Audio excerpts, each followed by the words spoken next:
My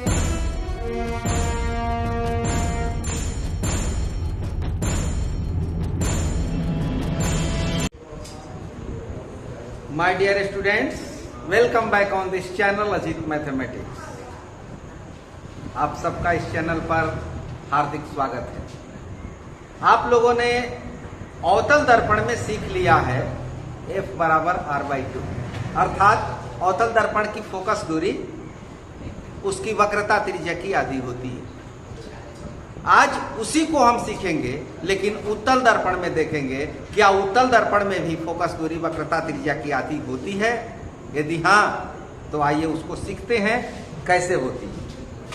तो इसके लिए उत्तल दर्पण का एक फिगर लेंगे। ये हो गया प्रिंसिपल एक्सिस, मुख्य अक्ष, और एक कन्वेक्स मिरर हम बनाएंगे, उत्तल दर्पण बनाएंगे।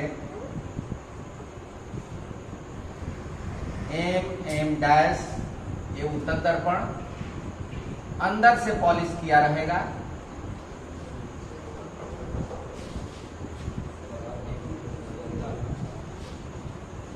जैसा कि आप सभी जानते हैं, इसका सेंटर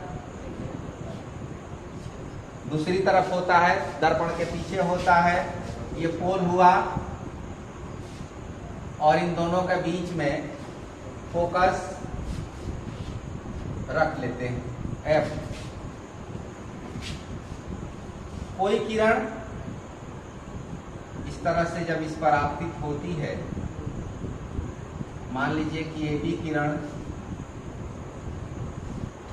आपतित हुई, तो नियम है कि इसके बाद वो फोकस से रिटर्न होगी, क्योंकि इस साइड में फोकस है, दर्पण के पीछे है, तो काल्पनिक लाइन से रिटर्न होगी और ये इधर लौट जाएगी। ये हो गई परावर्तित किरण, ये आपतित किरण और ये परावर्तित किरण। और सेंटर से इसको यदि हम मिला दें तो ये हुआ अभिलंब, नॉर्मल अभिलंब, आपतित किरण, परावर्तित किरण, और ये आपतन बिंदु बी, आपतन बिंदु पर डाला गया अभिलंब। ये तीनों एक तल में होंगे। अब यहाँ पर ये इस लंब को यदि आप स्केल से खींचेंगे तो ये सीधे ऐसे निकल जाएगा। अब देखिए यहाँ पर जो एंगल बना वो हुआ आपतन कोण, ये एंगल परावर्तन कोण, इसको n लिख देते हैं, नॉर्मल है। फर्स्ट फिगर इसी तरह का है। अब एक दो बात और समझ लें। ये लाइन ऐसे है और ये लाइन इसके साथ है, तो ये दोनों किस तरह के एंगल बनेंगे? ज्यामिति से देखें तो ये वर्टिकली अपोजिट एंगल, शीर्षाभिमुख कोण। साथ ही साथ यह लाइन इसके पैरेलल है, समानांतर है, तो ये लाइन समानांतर ऐसे जाएगा और इसको एक तिर्यक रेखा ये काट रही है। तो दो समानांतर रेखा को यदि कोई तिर्यक रेखा काटती है तो एकांतर कोण समान होते हैं, तो ये एंगल यहां पर हो जाएगा। ये जितना एंगल है वो इतना यहां पर होगा और ये जो एंगल है वो यहां पर होगा। ये शीर्षाभिमुख कोण हो गया और ये संगत कोण हो गया। यहां एकांतर कोण नहीं है, संगत कोण। जब दो समानांतर रेखा को तिर्यक रेखा काटती है तो संगत कोण करेस्पॉन्डिंग एंगल समान होते हैं। इसी बात को पहले हम भाषा में लिख लें। तो मान लिया कि mm डैश एक उत्तल दर्पण है,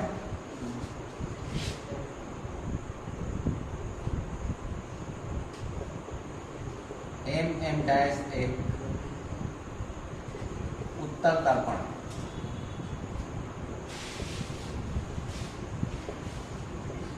अब इसमें जो जो बातें हैं उन सबको लिख देना है। P दर्पण का ध्रुव है, C वक्रता केंद्र है, F मुख्य फोकस है, CP प्रधान अक्ष है। P दर्पण का ध्रुव, C वक्रता केंद्र, F मुख्य फोकस तथा PC मुख्य अक्ष या प्रधान अक्ष, प्रिंसिपल एक्सिस। चित्र की बातों को लिख देंगे। अब ये आपतित किरण AB प्रधान अक्ष के समानांतर या मुख्य अक्ष के समानांतर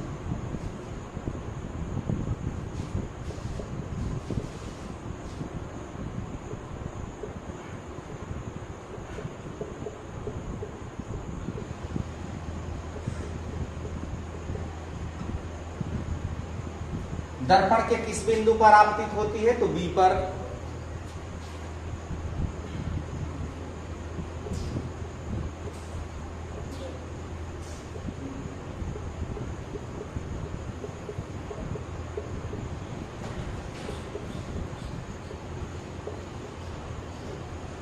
और B यहां पर Q लिख देते हैं। BQ के रूप में परावर्तित हो जाती है।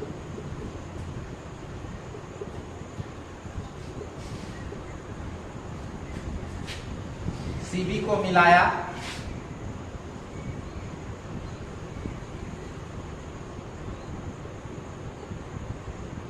तथा N तक बढ़ाया।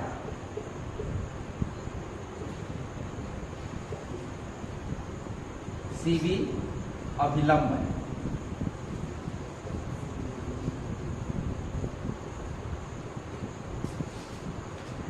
अब देखें परावर्तन के नियम से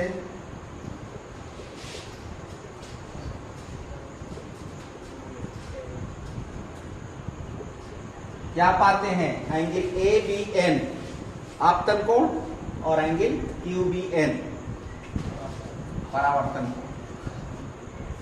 angle ABN is equal to QBN यानी I बराबर R।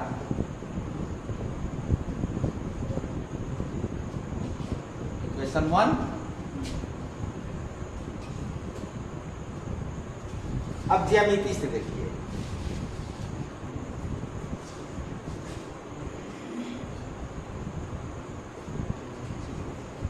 Angle ABN is equal to BCF क्योंकि यह लाइन इसके समानांतर है। Angle ABN is equal to angle BCF, ये करेस्पॉन्डिंग एंगल संगत कोण, क्योंकि दो समानांतर रेखा को जब कोई ट्रांसवर्सल लाइन काटती है तो संगत कोण बराबर होते हैं, तो ये संगत कोण हुआ। पुनः QBN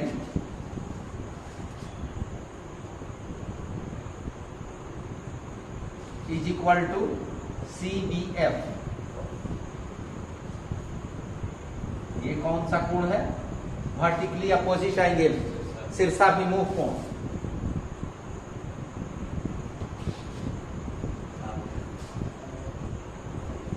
यहां पर 3 इक्वेशन तैयार करें, ठीक है। एक बार फिर से देखिए, ABN is equal to QBN और ABN is equal to BCF, तो ये दोनों बराबर है, तो ये दोनों बराबर हो जाएंगे। और इधर आइए तो QBN, ये दोनों बराबर हो गए एक और दूसरे।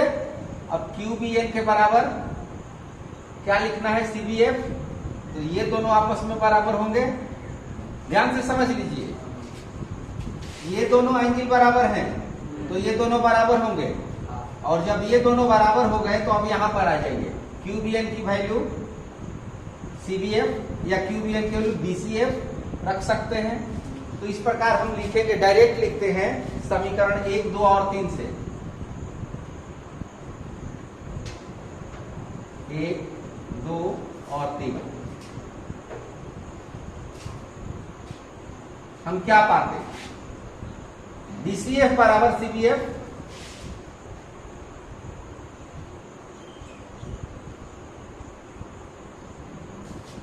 एंगल BCF, ये एंगल और ये एंगल, ये दोनों एंगल बराबर हो गए। हाँ, एक दो बातें छूट गई है, इसको भी लिखना जरूरी है। देखिए यहां से जो ये डिस्टेंस है वो F है और ये डिस्टेंस R है। यहां पर वो चीज लिख देते हैं, PF बराबर एफ फोकस दूरी और BC बराबर R वक्रता त्रिज्या, क्योंकि इसकी जरूरत पड़ेगी। इसको इक्वेशन नंबर 4 मान लें। अब किस त्रिभुज में यह बराबर है? त्रिभुज BCF में।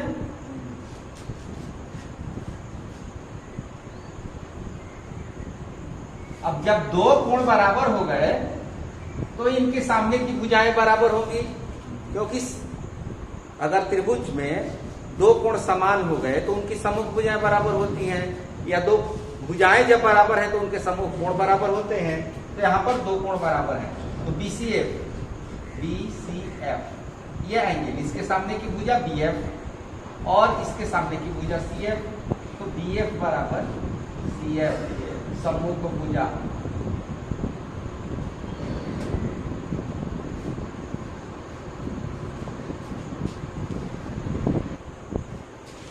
यहां पर देखिए त्रिभुज BCF में BCF ये दोनों भुजाएं बराबर हो गई, तो ये एक तरह से समद्विबाहु त्रिभुज हुआ। अब पुनः उसी जगह पर जाइए जहां पर आप सीखे थे कि B और P सन्निकट है, यानी दर्पण का द्वारक छोटा है। क्योंकि दर्पण का द्वारक छोटा है यानी चौड़ाई कम है, इसलिए B और P सन्निकट है।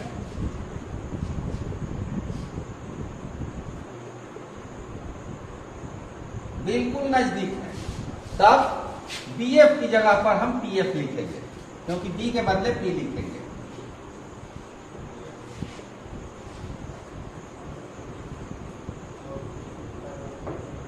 अब दोनों ओर जोड़ देंगे हम PF।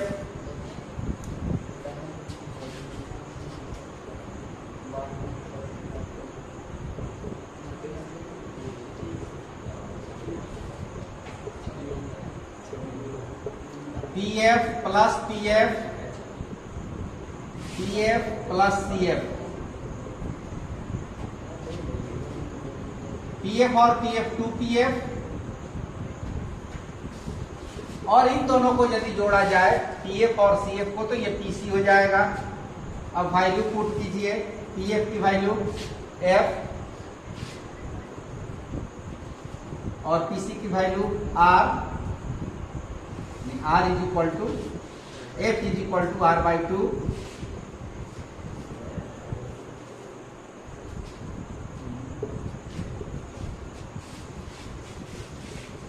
उत्तल दर्पण में फोकस दूरी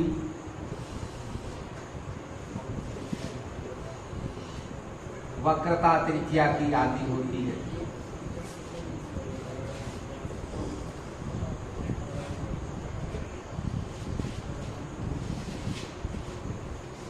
एक बात और ध्यान से सुन लीजिए।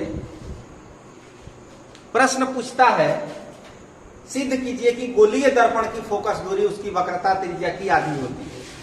तो ऐसी परिस्थिति में आप अवतल दर्पण का भी चित्र बना सकते हैं अथवा उत्तल दर्पण का भी बना सकते हैं, जहां पर केवल दिया है गोलीय दर्पण। लेकिन यदि दर्पण का नाम दे देगा तो उत्तल दर्पण में सिद्ध कीजिए, तो उत्तल दर्पण का फिगर देना होगा और उत्तल दर्पण के फिगर में सिद्ध करना होगा।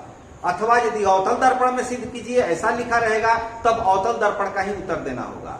इसलिए प्रश्न को ध्यान से समझ लेना, तब आगे उत्तर लिखना है। लेकिन यदि गोलीय दर्पण दिया है तो आप दोनों में से किसी को भी लिख सकते हैं। ज्यादातर अवतल दर्पण का ही उपयोग किया जाता है। तो इस तरह से एक बहुत ही महत्वपूर्ण प्रश्न आपके लिए संपन्न हुआ। Thank you.